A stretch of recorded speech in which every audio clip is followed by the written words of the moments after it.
शेखर प्रभू साहेब जरा जोरदार काय त्या सभेचे अध्यक्ष श्री शाहसाहेब ज्यांनी आजचा कार्यक्रम इतक्या उत्तमपणे पार पाडला ते श्री भुतेकर देशमुख साहेब.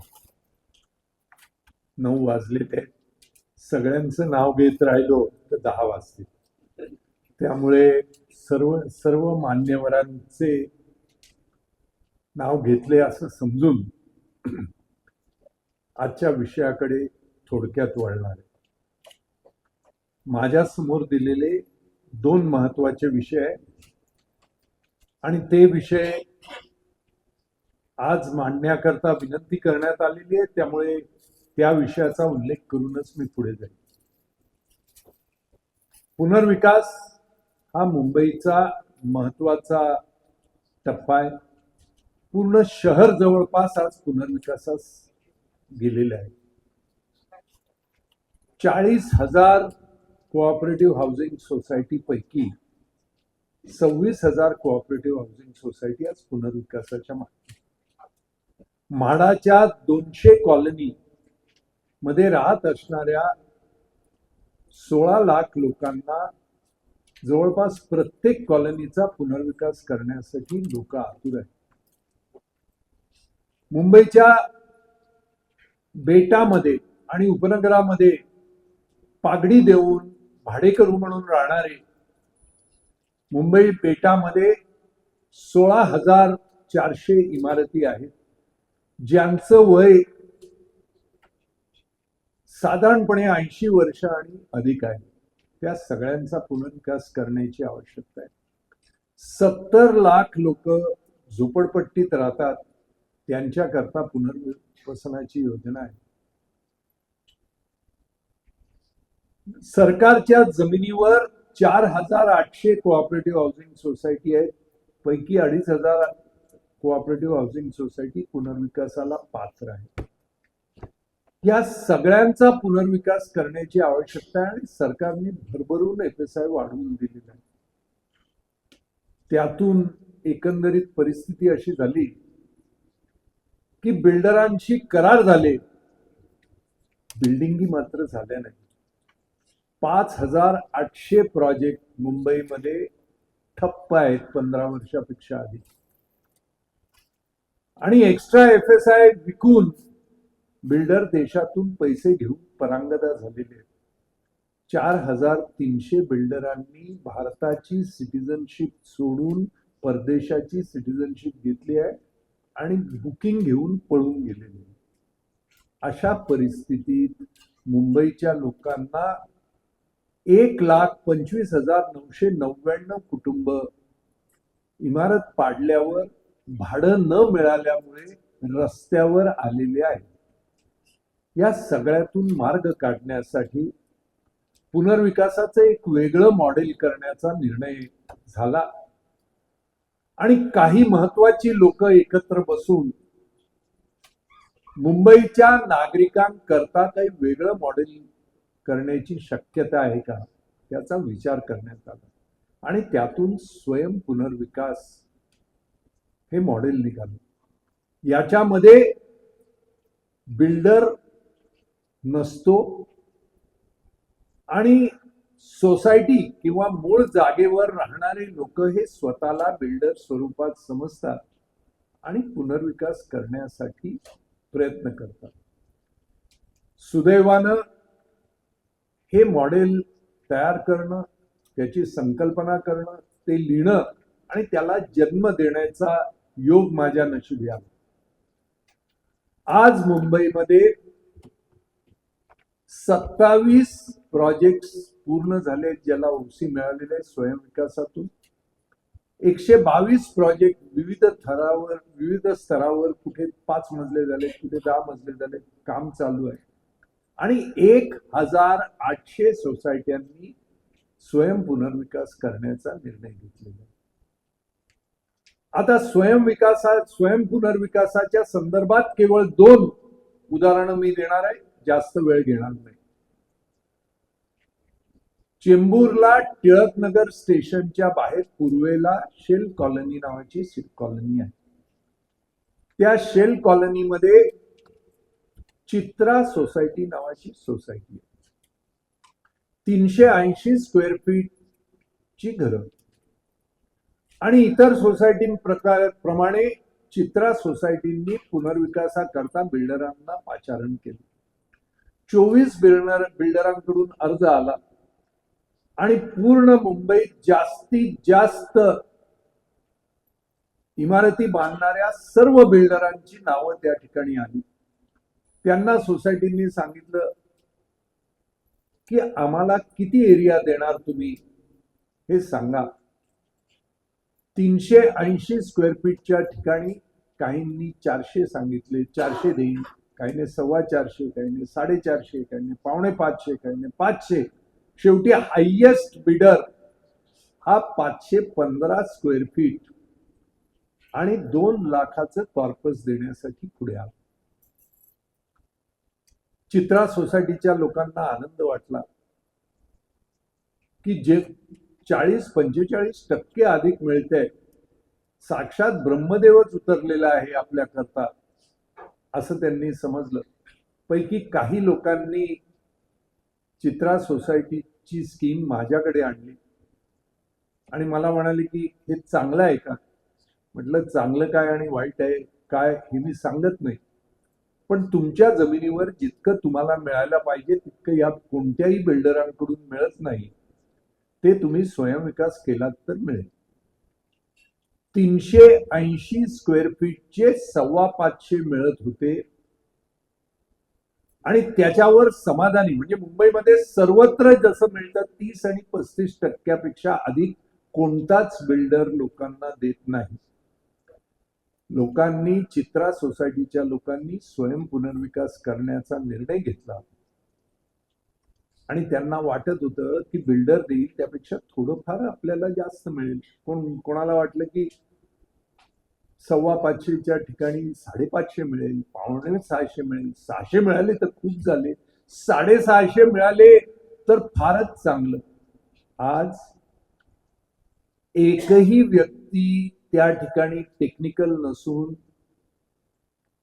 चित्रा सोसायटीची इमारत त्या विभागातली सगळ्यात उत्तम इमारत बांधून तयार झालेली आहे आणि गेली 2 वर्ष ते त्या ठिकाणी राहत आहेत. कोणी विचार करेल का 380च्या ठिकाणी जिथे बिल्डर 515 देऊ करत होतं तिथे त्यांना किती मिळाले असतील square feet. 1250 square feet carpet area आणि कॉर्पस किती, तर maintenance free for life time contract. एवढ्यात टाळी वाजू नका. प्रत्येक मेंबरला दर महिन्याला 40,000 रुपये पेन्शन हे इमारतीच्या प्रॉफिट मधून मिळालेलं आहे. ही कथा नाही, ही इमारत आहे, बांधून तयार आहे, तिथे लोक राहतात, तुम्ही जाऊन बघू शकता. मुलुंडला पूर्वरंग कोऑपरेटिव्ह हाऊसिंग सोसायटी आहे. त्या ठिकाणी 370 स्क्वेअर फीट मुलुंडच्या मिठागर रोडवर, एकेकाळी मिठागर रोडवर मच्छराची साईज अर्धा इंच आहे का पाऊण इंच आहे याच्यावर वाद होत असे. फ्लॅट कोण विकत घेणार अशी परिस्थिती असायची. मिठागर रोडवर असणाऱ्या पूर्वरंग सोसायटीच्या मेंबर्सकडे 370 स्क्वेअर फीट कार्पेट एरिया होता. कोणत्याही बिल्डरनी 500च्या वर 1 इंच देणार नाही असं सांगितलं. सर्व बिल्डरांकडून त्यांनी घेतलं. त्याचे सेक्रेटरी मिलिंद महाडिक नावाचे बँक कर्मचारी, इंजिनियर नाही, टेक्निकल गोष्टी माहित नाही, पण प्रामाणिक माणूस, माझ्याकडे आले, म्हणाले आपण स्वयंविकास करायचा. त्या इमारतीमध्ये रात्री 2:30 वाजेपर्यंत जनरल बॉडी मीटिंग झाली आणि शेवटी स्वयंविकासाचा निर्णय झाला. आज मुलुंड पूर्वेमध्ये सगळ्यात उंच इमारत ही पूर्वरंगची तयार झालेली आहे. ते राहायला गेले आहेत, सीसी मिळालेली आहे. प्रत्येक रहिवाशाला 1150 स्क्वेअर फीट, जिथे 500च्या वर 1 इंच मिळणार नाही असं सांगितलेलं आहे. पंतनगर घाटकोपरमध्ये 250 स्क्वेअर फीट मध्ये 400च्या वर 1 इंच मिळणार नाही असं सांगत होते. त्या ठिकाणी इमारत 780 स्क्वेअर फीट प्रत्येकाला आणि 20-20 लाख रुपये मिळालेले. असे 27 बिल्डिंगी मुंबईत तयार आहेत आणि लोक राहत आहेत. विलेपार्लेला 415 स्क्वेअर फीटच्या ठिकाणी 1430 स्क्वेअर फीट कार्पेट एरिया मिळालेला आहे. आणि आता तर सिद्धार्थनगरच्या पत्रा चाळीच्या बद्दल आपण खूप काही ऐकलं असेल, पण बिल्डराच्या तावडीत न सापडता जे 300 लोक पत्रा चाळीतून बाहेर राहिले, जे बिल्डराच्या तावडीत गेले, त्यांच्याविषयी पेपरमध्ये आपण खूप वाचतोय, कशी त्यांची फसवणूक झाली, कसे 15 वर्ष ते रस्त्यावर आले, आता कसे गव्हर्नमेंट त्यांना बांधून देत आहे, हे सगळं आपण बघतोय. गव्हर्नमेंट 700 फुटाचं घर त्यांना देत आहे आणि त्याच्यात त्यांना समाधान मानायला सांगतात. तेवढीच जागा असणारे 300 लोक जे बिल्डरकडे गेले नाहीत, आजही 250 स्क्वेअर फीटच्या फ्लॅटमध्ये त्या ठिकाणी पत्र्याची छप्पर असणारे राहत होते. त्यांनी स्वयंविकासाचा निर्णय घेतला. तुम्ही विचार करा की 400 फूट 380 फुटाच्या चित्रा सोसायटी आणि 370 स्क्वेअर फीटच्या याला अनुक्रमे 1150 आणि 1250 इतकं मिळालं. ते 400 फुटाच्या आसपास असणाऱ्यांना. तर 200-250 फुटाच्या सिद्धार्थनगरच्या पत्रा चाळीला नवीन त्यांची स्कीम आज प्लॅन मंजूर झालाय. किती एरिया मिळावा? कोणी साधारणपणे अंदाज बांधेल का? कुणाला वाटेल 800 मिळेल, 200च्या चौपट, 900 मिळेल, 1000 मिळेल. आज त्यांचा मंजूर झालेला प्लॅन 1880 स्क्वेअर फीट कार्पेट एरियाचा. हे कोणी जादू केली नाही. बुद्धीचा वापर बिल्डरांना कोट्यावधी रुपये मिळवून देण्याऐवजी त्याच बुद्धीचा वापर तिथल्या नागरिकांना जास्तीत जास्त मिळवण्याचा प्रयत्न केला की अशी किमया होते.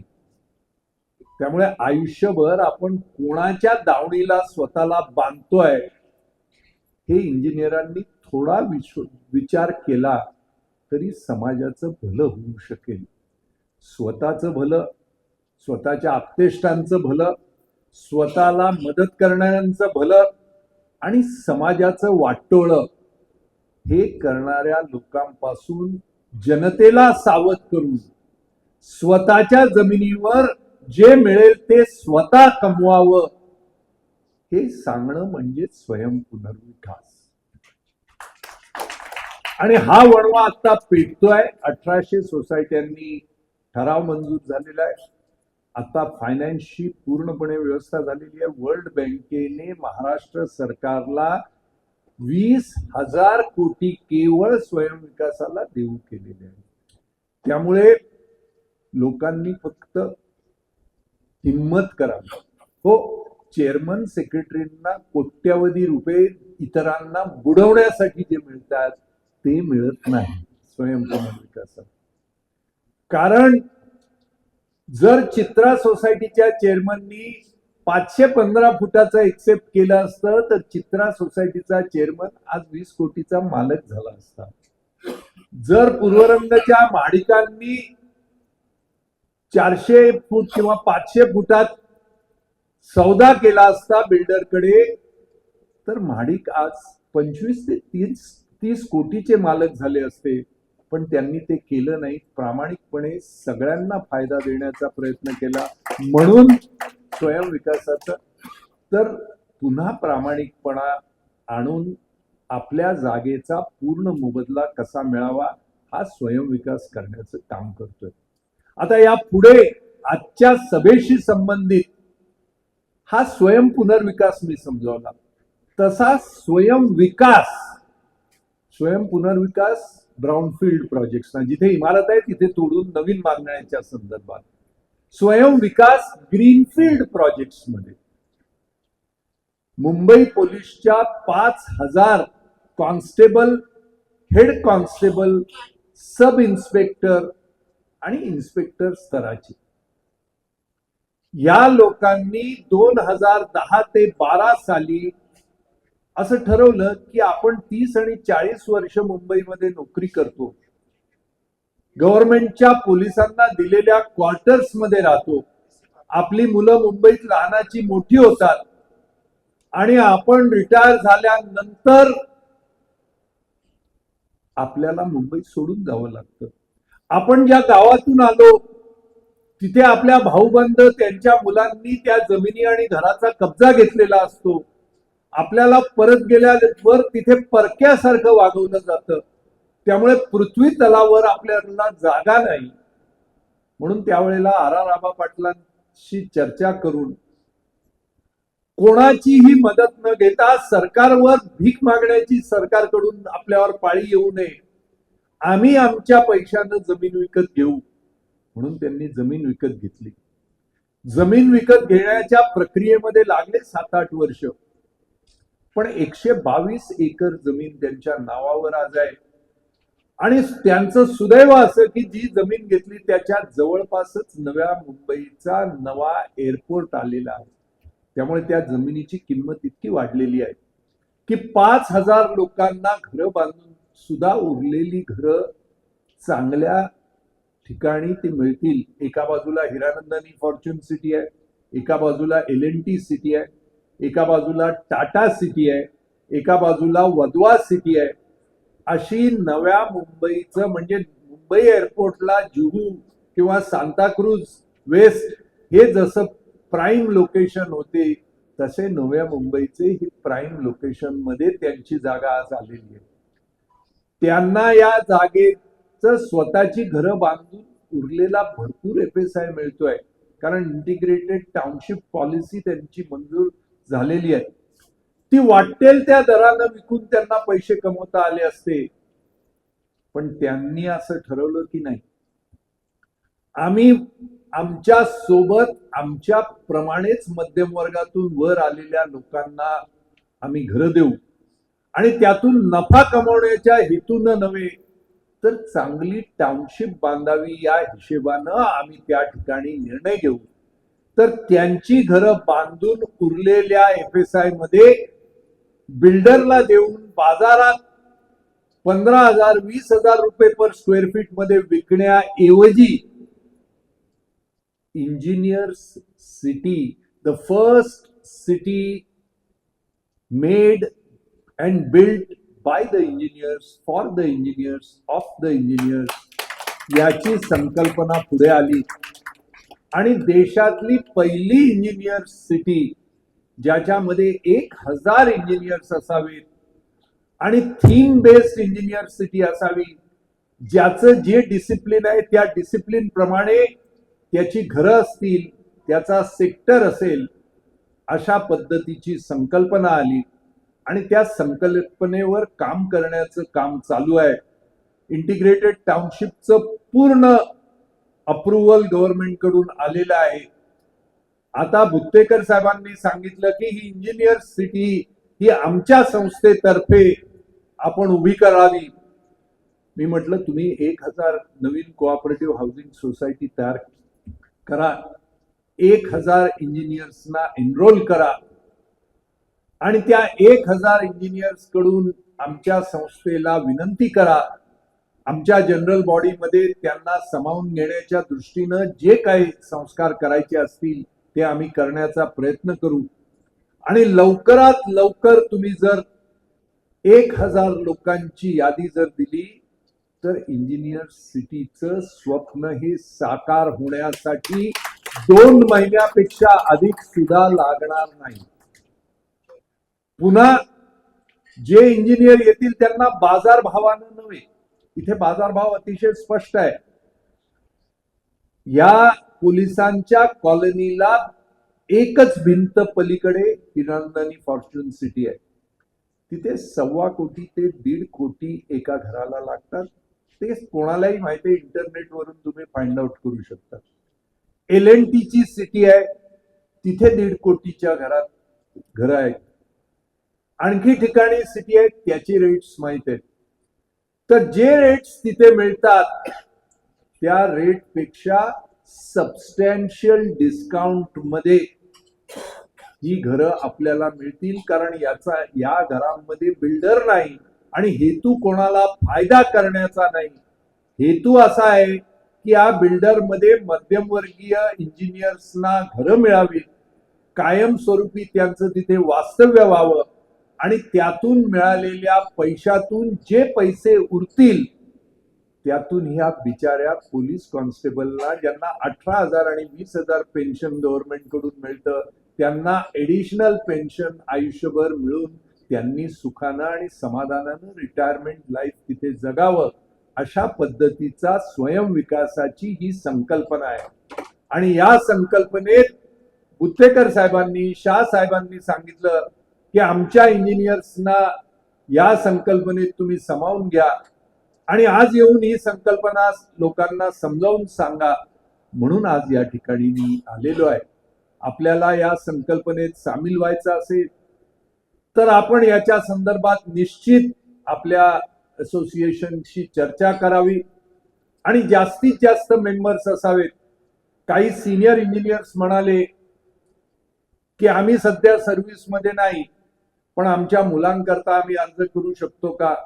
म्हटलं ते इंजिनियर्स असोसिएशनने ठरवावं. तुम्ही जर त्यांनी ठरवलेल्या निकषामध्ये बसलेला असाल तर आमची काही हरकत नाही, पण इंजिनियर सिटी म्हणून आणखी भलत्या लोकांना मात्र तिथे आणू नका. या शहराची संकल्पना आपल्या समोर मांडायची होती, ती मांडली. आता पाण्याच्या संदर्भात मी केवळ 3 मुद्दे मांडून आपली रजा घेणार आहे. पहिला मुद्दा, पाणी म्हणजे केवळ पिण्याचं पाणी नव्हे. पाणी म्हणजे पाणी. पाण्याला रंग नसतो. ज्याच्यात जो मिसळतो त्याचा तो होऊन जातो. एक पाण्याचा थेंब सकाळी फुलावर असला की वेगळ्या पद्धतीचा सुगंध देऊन जातो. तोच पाण्याचा थेंब पानावर पडला की दवबिंदू होऊन खाली पडतो. तोच पाण्याचा थेंब रस्त्यावर पडला की उन्हानं वाफ होऊन निघून जातो. तोच पाण्याचा थेंब घाणीत पडला की त्याचं रूपांतर कचऱ्यात होतं. थेंब बदलत नाही, पाणी बदलत नाही, केवळ सहवास बदलतो. त्यामुळे आपला सहवास नेमका कोणाशी आहे हे ठरवलं की पाण्याचा अर्थ कळू शकतो. आता मुंबईच्या चारी बाजूला पाणी आहे, ते आपण निर्माण केलेलं नाही. आपण निर्माण केलेल्या पाण्याच्या स्तोत्राबद्दल प्रगतीच आहे, पण जे निसर्गानं दिलेलं पाणी आहे त्याचं आपण काय करतोय? त्याच्यात सांड पाणी सोडून ते पाणी उंजळीत घेण्या इतकंही नाही. सगळ्या शहराचा मैला हा नीट ट्रीटमेंट न करताना खाडीत आणि समुद्रात आपण पंप करून सोडतो आणि आपल्याला असं वाटतं की पंप करून 4 किलोमीटर दूर सोडलं की आपलं काम संपलं. त्यातून जास्त त्रास शहराला आपण करतो. त्यामुळे अँबियंट क्वालिटी ऑफ एअर ही त्याच्यामुळेही बिघडत असते. याचा आपण निश्चित विचार करायला पाहिजे. त्यामुळे पाणी म्हटलं की लोकांना पिण्याचं पाणी पाजलं की आपला विषय संपला नाही. इतर पाण्याचा विचार जोपर्यंत आपण करत नाही तोपर्यंत पाण्याचा प्रश्न सुटतो असं आपल्याला वाटत असेल तर तो सुटत नाही. आता पाण्याच्या संदर्भातच सांगतो की मुंबई करता पर्याय कोणते आहेत, जे पर्याय आपल्या समोर उपलब्ध असूनही अजूनपर्यंत त्यावर विचार झालेला नाही. त्याच्यावर मी 2 मिनिटं येतो. आपण सरफेसचं पाणी बघतोय, म्हणजे नद्या अडवणं, डॅम करणं, त्याच्यातून पाईपनी घेणं, जास्तीत जास्त वॉटर टेबलचा विचार करतोय. सरफेस लेवलचं पाणी, जगभरात सरफेस लेवलच्या पाण्याचाच विचार होत होता. म्हणजे सरफेस वॉटर, एक्युम्युलेटेड वॉटर किंवा डॅम्ड वॉटर म्हणजे नॉट द अदर डॅम, पण डॅम करून त्याचं पाणी अडवणं, त्यातून गावं बुडतात, पर्यावरणाचा काही विषय असतो, झाडं अनेक जातात. हे सगळे विषय लक्षात घेऊन आपण सीमित प्रकारे पाण्याचा विचार करतो. पूर्ण जग केवळ सरफेस आणि ग्राउंड टेबल पाण्याचा विचार करत असेल, पण एका स्वार्थाच्या बुद्धीनं जगाची पाण्याकडे बघण्याची दृष्टी पूर्ण बदलली. दुर्दैवानं त्या पद्धतीची दृष्टी अजून भारतात आलेली नाही, म्हणून ते सांगणं आवश्यक आहे. फ्रॅकिंग नावाचं एक पद्धत तेलाच्या बाबतीत सुरुवात झाली, कारण जगाचं तेल हे ठराविक देशांमध्येच होतं, इतर देशामध्ये तेल मिळत नव्हतं, म्हणून फ्रॅकिंग करायचं. फ्रॅकिंग याचा काय अर्थ आहे? फ्रॅकिंग याचा अर्थ आहे की ज्या ठिकाणी तेल नाही पण गॅस आहे जमिनीच्या खाली, तो सॅटेलाइट इमेजरी वरून आयडेंटिफाय करायचा. मग 400 मीटर, 500 मीटर, 1.5 किलोमीटर पर्यंत, आणि तो खालच्या खडकामध्ये अडकलेला गॅस, त्याला ठराविक केमिकल्स आतमध्ये सोडून तो गॅस बाहेर काढायचा आणि त्या गॅस मधून पेट्रोलियम निर्माण करायचं, याला फ्रॅकिंग असं म्हणतात. या प्रोसेसची माहिती लोकांना नव्हती. 20-1 वर्षापूर्वी त्याचा निश्चित शोध झाला आणि त्यानंतर फ्रॅकिंग मध्ये जागा आयडेंटिफाय करण्याकरता नासाच्या माध्यमातून जगाचं अंडरग्राउंड म्हणजे 2 किलोमीटर, 4 किलोमीटर, 5 किलोमीटर जमिनीच्या खाली कुठे असे गॅप्स आहेत का ज्यातून फ्रॅकिंगच्या माध्यमातून गॅस निघू शकेल, याचा शोध झाला. शोध करायला गेले गॅसचं, पण मिळालं ते अद्भुत होतं. जे मिळालं त्याच्यामध्ये 1.5 किलोमीटर ते 2.5 किलोमीटर पर्यंत एक वेगळं लेयर ऑफ स्ट्रॅटा, ज्याला स्टील वॉटर ॲक्विफर्स असं म्हणतात. म्हणजे 500 ते 800 वर्ष ज्या पाण्याला माणसाचा संपर्क कधी झालेला नाही आणि ती जमिनी खाली असणाऱ्या पाण्याचे साठे जगभर वेगवेगळ्या ठिकाणी असल्याचे सापडले. इतकंच नव्हे, त्याही पलीकडे डीप गेलं की फॉसिल वॉटर कलेक्शन्स सापडले आणि त्याहूनही पलीकडे गेले तर overall water possibilities of accumulation in a constant quantum हे मिळालं. आता हे अमेरिकेत त्या पाण्याचा वापर, लक्षात घ्या की केवळ ते पाणी खेचण्याचाच विषय नाहीये.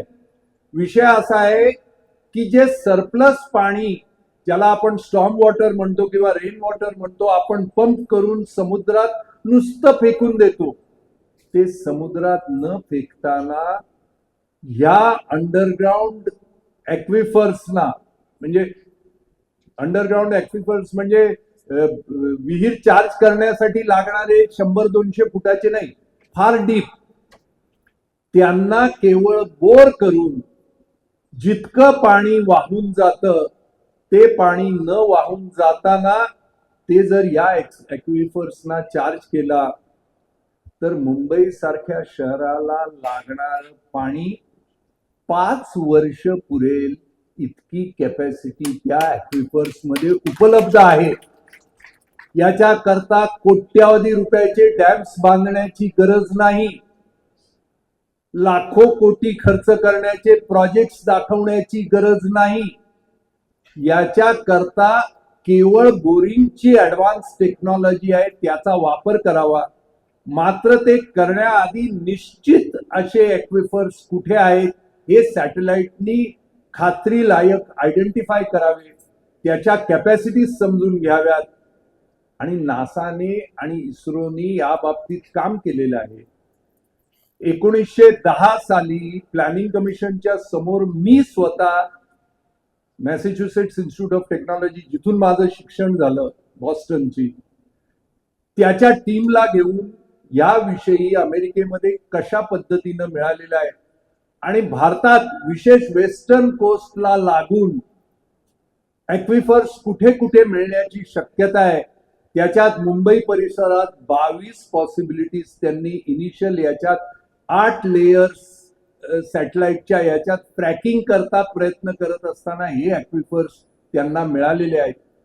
त्यानंतर जल निगम काय केंद्र सरकारचं काय जल आयोगाने मॅसेच्युसेट्स इन्स्टिट्यूट ऑफ टेक्नॉलॉजीच्या या नियमाप्रमाणे भारताचा अभ्यास करण्याचा प्रयत्न केला आणि महाराष्ट्रात त्यांना हे ॲक्विफर्स अनेक 3 लेयरचे ॲक्विफर्स आहेत, यातला विविध लेयर्सची पॉसिबिलिटी पॉझिटिव्ह निघाली.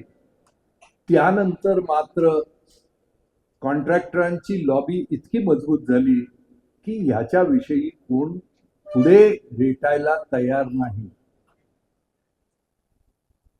ते पुन्हा काही वर्षापूर्वी, मला वाटतं 2014 साली तत्कालीन मुख्यमंत्री देवेंद्र फडणवीस आले, त्यावेळेला त्यांच्या सत्कार समारंभात मी हा विषय पुन्हा मांडला आणि ते म्हणाले की आपण या बाबतीत काहीतरी करू. पण बरीच वर्ष गेली, त्यातून झालं नाही. पण लेटेस्ट सॅटेलाइट इमेजरी वरून आपण ज्या मिठी नदीला म्हणतोय ना, ती मिठी नदी आपण कुठून कुठपर्यंत म्हणतोय? आपण म्हणतोय साधारणपणे आपल्या तलावापासून ते बांद्र्यापर्यंत, पवई पासून ते बांद्र्यापर्यंत असं आपण मिठी नदी म्हणतोय. त्या मिठी नदीचं हे फॉरवर्ड इंटिग्रेशन आपण बोलतोय, बॅकवर्ड इंटिग्रेशन. ही मिठी नदी जमिनीच्या खाली कुठे गेलेली आहे, त्यातून 780 मीटरवर 3 ॲक्विफर्स या आपल्या तलावांच्या खालीच नव्हे तर नॅशनल पार्कच्या तळाला आपल्याला आढळून आलेले आहे. मात्र याचा जास्त अभ्यास करावा, निश्चित खात्री घ्यावी, वेगवेगळ्या संस्थांकडून त्याच्याविषयीची माहिती मिळवावी आणि त्याच्यावर थोडंसं काम करण्याची शक्यता आहे.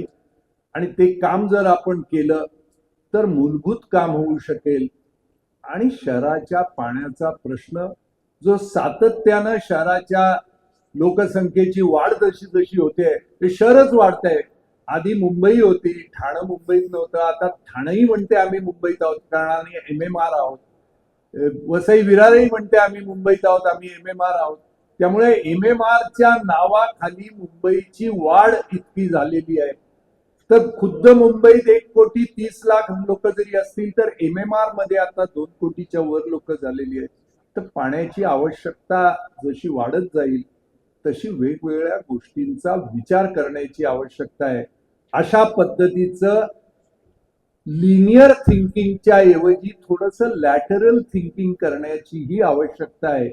आणि लॅटरल थिंकिंग आणि out of the box thinking करून जी देश लॅटरल थिंकिंगच्या माध्यमातून पुढची वाटचाल करू लागले, त्या देशांना पाण्याचा प्रश्न कधीही भेडसावला नाही. त्यामुळे त्याचाही विचार करण्याची आवश्यकता आहे. हे आज या ठिकाणी मला महत्वाची गोष्ट, ज्याच्याशी माझा वैयक्तिक संबंध आहे, म्हणजे वेळोवेळी न्यूयॉर्क टाइम्स मध्ये मी लेख लिहिलाय. मी या विषयावर 10 वर्षापासून अभ्यास करतोय, लेख लिहितोय, इस्रोशी चर्चा करतोय. पण ज्या ठिकाणी ती पुढे गेली पाहिजे, मला वाटलं आज कमिशनर असते तर त्यांच्या समोर ही भूमिका ठामपणे मला मांडता आली असती. असो, त्यांच्याकडे जाऊन मी प्रत्यक्ष ही भूमिका मांडेन. आणि त्याला खर्च नाही, फक्त तुम्ही इनिशियल सर्वे जे सॅटेलाइट्स मध्ये तुम्हाला फक्त इमेजेस त्याचे विविध स्तरावरचे मिळवून त्याच्या पॉसिबिलिटीज एक्झामिन करावे. महाराष्ट्रात अनेक ठिकाणी आहे असं प्रायमा फेसी सर्वे झालेला आहे. ते पुढे घेऊन गेलं तर मुंबईचे प्रश्न कायमचेच सुटू शकतील. दरवर्षी आज कमाएंगे और आज खाएंगे, प्रत्येक वेळेला जेव्हा मी बघतो की आता पाणी सर्व ठिकाणी 99% पूर्ण आहे, म्हणजे पुढच्या वर्षाच्या सप्टेंबर पर्यंत जुलै पर्यंत आपल्याकडे पाणी आहे हा विचार न करताना ते पाणी आहेच तेच आपण वापरणार, पण न जाणं उद्या जर काही झालं तर आपल्याकडे एक ऍडिशनल साठा आहे. जिथे आपल्याकडे समुद्रात आपण फेकण्यासाठी जो खर्च करतोय तसे पंप न लावता ग्रॅव्हिटेशननी जिथे पाणी सरप्लस स्पेस मध्ये त्या ॲक्विफरना रिचार्ज करून ती फुल्ली लोडेड करता येणं शक्य आहे. आणि त्याचा विचार जर कुणी केला त्याच्याकरता काही सायंटिस्टना बरोबर घेऊन जिओलॉजिस्टना बरोबर घेऊन आर्टिफिशियल इंटेलिजन्सच्या माध्यमातून या सर्व गोष्टीची इमेजरी तयार करून करावं लागेल. फार खर्च लागणार नाही. जितका खर्च आपण या कंत्राटावर देतोय त्याच्या तुलनेनं फारच कमी खर्च लागेल आणि किरकोळ खर्चामध्ये किमान मुंबईच्या भवितव्याच्या संदर्भात आपली वाटचाल कशी असावी याच्या विषयी तरी निश्चित माहिती मिळेल. आज आपण या ठिकाणी बोलवलं त्याबद्दल आपल्या सगळ्यांचे मनपूर्वक आभार. आणि काही वेगळे विचार हे करण्याची क्षमता केवळ इंजिनियर्सच करू शकतात, बाकी कोणी करू शकत नाहीत.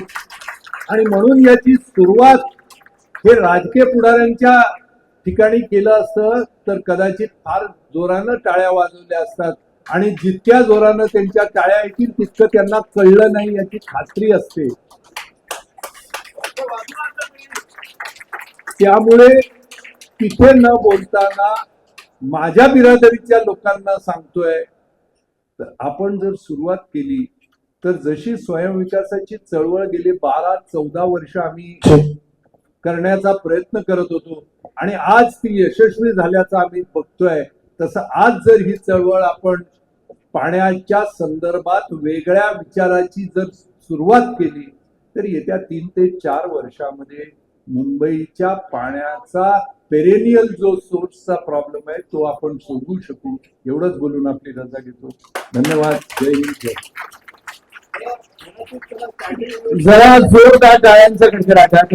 गेली 35 मिनिटं आपण भारावून गेलेलो आणि धन्यवाद. मला वाटतं हे आपल्या मुंबईचं कौतुक वागडूच आहे, त्याच्यामुळे त्यांनी खूप अतिशय छान.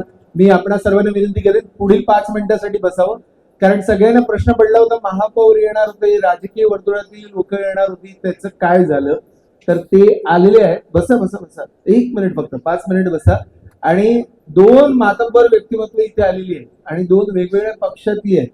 एक ज्यांना महाराष्ट्राच्या राजकीय इतिहासातलं आधारवड म्हटलं जातं, त्यांच्या ऑडिओ मार्फत शुभेच्छा इथे आल्यात. आणि दुसरी जी व्यक्ती आली ती फिजिकली इथे प्रेझेंट आहे आणि बॅक स्टेजला आहे. मी विनंती करेन की आजच्या कार्यक्रमासाठी आपल्या सर्वांचे लाडके महाराष्ट्राचा आधारवड मानले जाणारे शरदचंद्र पवार साहेब यांच्या ऑडिओ शुभेच्छा आज इथे आलेल्या आहेत. त्या आपण पहिले ऐकूया पुढील 1 मिनिटासाठी. पुढील 5 मिनिटात आपण कार्यक्रम संपवतोय. सो आपण विनंती करतोय की साऊंड कन्सोलला की त्यांनी शरदचंद्र पवार साहेब यांच्या शुभेच्छा या ठिकाणी इथे ऐकवाव्या. म्यूनिसिपल इंजीनियर को मजबूर होना पड़ रहा है कि हम कुछ बात ही नहीं कर सकते, इतनी अच्छी बात आपने यहाँ रखी है, इसलिए आप सबको मैं बधाई देता हूँ. आपका शुक्रिया अदा करता हूँ प्रभू जी और जवेरी जी. और गायकवाड साहेब म्हणाले की मला अजितदादांवर जे बोलायचं होतं किंवा मला सुद्धा जे बोलायचं होतं ते आपण या अंकातून वाचून घ्यावं आणि आपला वेळ वाचूया अशी मी विनंती करतो आणि थांबतो. धन्यवाद. सगळ्यांना विनंती आहे की जेवणाची व्यवस्था तिकडे आणि राष्ट्रीय कोपऱ्यात येते. राष्ट्रीय कार्यक्रमाला जे आले आहेत त्यांनी कोपऱ्यात जावं. कोपऱ्यात आहे. सर्वांनी जरा 5 मिनिटं प्लीज बसून